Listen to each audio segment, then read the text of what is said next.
भारतवासियों को मेरी राम राम। आज का एपिसोड केवल इतिहास नहीं बल्कि हमारे अस्तित्व की यात्रा है, जहां हम भूतकाल, वर्तमान और भविष्य एक ही सूत्र में बांधेंगे।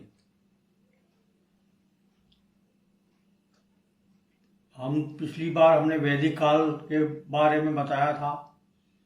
अब आपको उत्तर वैदिक काल में लेकर चलते हैं।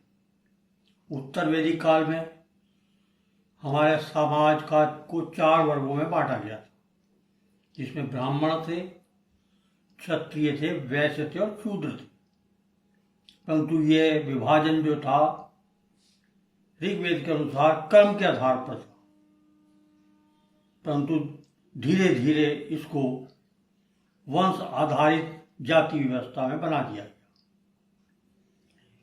इसी काल में जैन धर्म और बौद्ध धर्म का उदय हुआ। महावीर स्वामी और गौतम बुद्ध दोनों क्षत्रिय कुल के थे। जैन शब्द जिन से बना था, जिसका अर्थ होता है विजेता। विजेता वो होता है जो अपनी इंद्रियों पे विजय प्राप्त करे। आदिनाथ ऋषभ देव पहले तीर्थंकर थे, जिनका उल्लेख ऋग्वेद में मिलता है। गौतम बुद्ध का जन्म 563 ईस्वी में हुआ था, लुम्बिनी में, कपिलवस्तु के लुम्बिनी में हुआ था। इन्होंने बौद्ध धर्म को उद्धृत किया। इसी बौद्ध धर्म को सम्राट अशोक ने अपनाया और अपने धर्मदूतों के द्वारा इसको मध्य एशिया, श्रीलंका, नेपाल, चीन तक अपने दूत भेजे और उसका प्रचार प्रसार किया।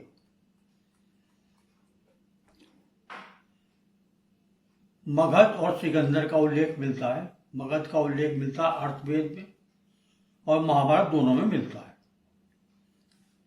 इसके जो संस्थापक थे वो भरतद्रथ थे, जो जरासंध के पिता थे। मौर्य वंश ने सत्ता संभाली। इसके बाद चंद्रगुप्त मौर्य ने यूनानी सेनापतियों को पराजित किया था और भारत को एक सूत्र में बांधा।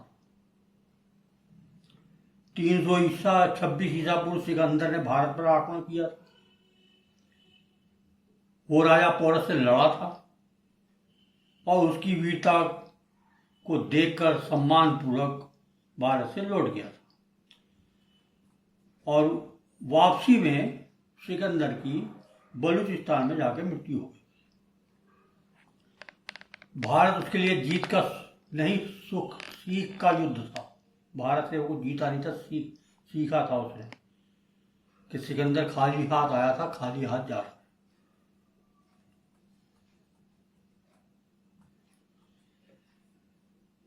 एक सुबह मैंने सूरज से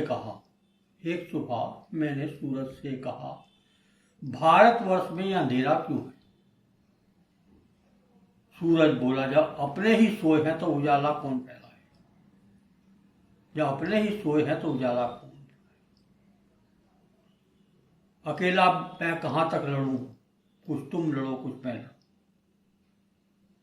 ये हमारी सबसे बड़ी त्रासदी है। हम दूसरों से अपेक्षा करते हैं पर खुद कुछ नहीं करते।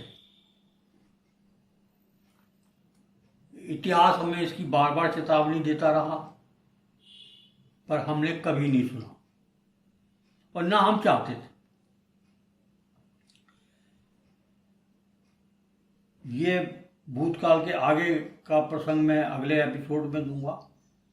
अब मैं आता हूं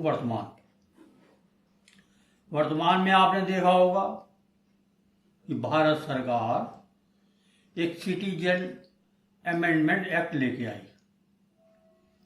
उसका उद्देश्य क्या था? जो पाकिस्तान, अफगानिस्तान और बांग्लादेश में हिंदू, सिख, जैन, बौद्ध, पारसी, ईसाई को प्रताड़ित किया जाता है और वहाँ से उजाड़ के वो भारत आते हैं, तो उनको भारतीय नागरिकता जल्दी से दे दी जाए। ये इसका ध्येय था। यह नया नहीं था। इससे पहले 1986 में, 1992 में, 2003, 2005, 2015 में भी ये संशोधन हुए थे। इसी प्रकार का समझौता 1950 में लियाकत और नेहरू साहब जी ने किया था, जिसमें दोनों ने पैक्ट किया था कि हम अल्पसंख्यकों की रक्षा का वादा करते हैं। उस पैक्ट का भारत ने तो 100% निभाया, परंतु पाकिस्तान ने उसका पालन नहीं किया। जैसे कि भारत से जोगिंदर नाथ मंडल एक दलित समुदाय से थे, उनके साथ लाखों की संख्या में शेड्यूल कास्ट पाकिस्तान चले गए थे, परंतु उनके साथ इतना बड़ा अन्याय हुआ। उनके साथ जो दलित समुदाय की पुत्रियां थी उनके साथ व्यभिचार किया गया, उनके साथ बलात्कार किए गए। उससे दुखी होकर न्याय मंत्री जो पाकिस्तान के थे वो 1950 में भारत आ गए और पूरी जिंदगी गुमनामी में अपना जीवन उन्होंने गुजार दिया। इसी जब सरकार सीए 2019 में लेके आई तो सारे सेकुलर वामपंथी संगठन और विपक्षी पार्टियां और तथाकथित मुसलमानों के gang, all India Muslim personal law board और कई तरीके के संगठन, सिम्मी, सब खड़े हो गए कि ये अल्पसंख्यकों के साथ अत्याचार हो रहा है। उन्होंने शाहीन बाग का आंदोलन खड़ा कर दिया और उसमें नारे लगने लगे, भारत तेरे टुकड़े होंगे इंशाअल्लाह इंशाअल्लाह। पर यह नहीं पूछा कि इसमें मुसलमानों के ऊपर क्या अत्याचार होगा। किसी ने उनको ये नहीं बताया कि पाकिस्तान में 47 के बाद 20% हिंदू थे, परंतु आज घट के 1.5% क्यों रह गए। कोई ह्यूमन राइट्स वाला संगठन खड़ा नहीं हुआ। वहां की बेटियों के साथ क्या हुआ किसी ने नहीं पूछा, किसी ने मोमबत्ती नहीं जलाई। कोई संगठन ने आज तक उसके लिए मुंह पे दही टेप चिपका लिया। परंतु इधर भारत में अल्पसंख्यक 7% से 14% हो गए, परंतु वो रोते हैं कि यहां अल्पसंख्यकों का उत्पीड़न हो रहा है। आज तक एक अल्पसंख्यक भारतवर्ष को छोड़ के ना पाकिस्तान गया ना बांग्लादेश। अब आप सोचिए,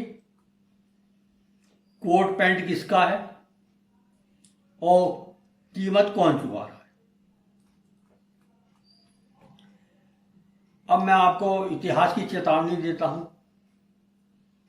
और आज की पीढ़ी को जागृत करने का प्रयास कर रहा हूं, परंतु हमको लगता है कि शिक्षा ने हमें भयभीत बना दिया है और निष्क्रिय बना दिया है। सनातनियों को जागृत करने का प्रयास बहुत हो रहा है और मैं भी कर रहा हूं, परंतु हम 1200 साल की दास्ता के बाद भी सजग नहीं हुए। कोई सुनने को तैयार नहीं। अब मैं चैनल बनाता हूं, कोई देखता ही नहीं, परंतु मैं अपना फर्ज निभा रहा हूं, अपनी जीवन की अंतिम पारी खेल रहा हूं। मैं आपको बताना चाहता हूं कि पृथ्वीराज चौहान को अंधा किया गया था, गुरु अर्जन देव जी को गर्म तवे पर बैठा के मारा गया था, गुरु तेग बहादुर का सिर काटा गया था, गुरु गोविंद सिंह के पुत्रों को दीवारों में चुनवा दिया गया था, छत्रपति संभाजी महाराज की त्वचा नोची गई थी, बंदा बहादुर का हृदय को मारा गया था और उसके मुंह में उसके बच्चे का हृदय डाल दिया गया था। यह केवल इतिहास नहीं है, यह हमारी आत्मा की पुकार है और आज भी वही अत्याचार उसी रूप में बदल कर आ रहे हैं। उसके बारे में मैं क्या कहूं, कन्हैया की कहानी आपको पता ही होगी। फिर भी हम मौन हैं और मौन ही रहेंगे। जब इतना बड़ा भारतवर्ष, इसकी पीढ़ियां इसको सुनने को तैयार नहीं है तो करेंगी क्या। पर मैं आपसे क्षमा मांगता हूँ। ये मेरा जीवन का ध्येय है, मैं आपको जागृत करूँगा, करता रहूँगा। अगर मुझसे कोई गलती हो गई हो तो मुझे क्षमा करें। धन्यवाद और राम राम।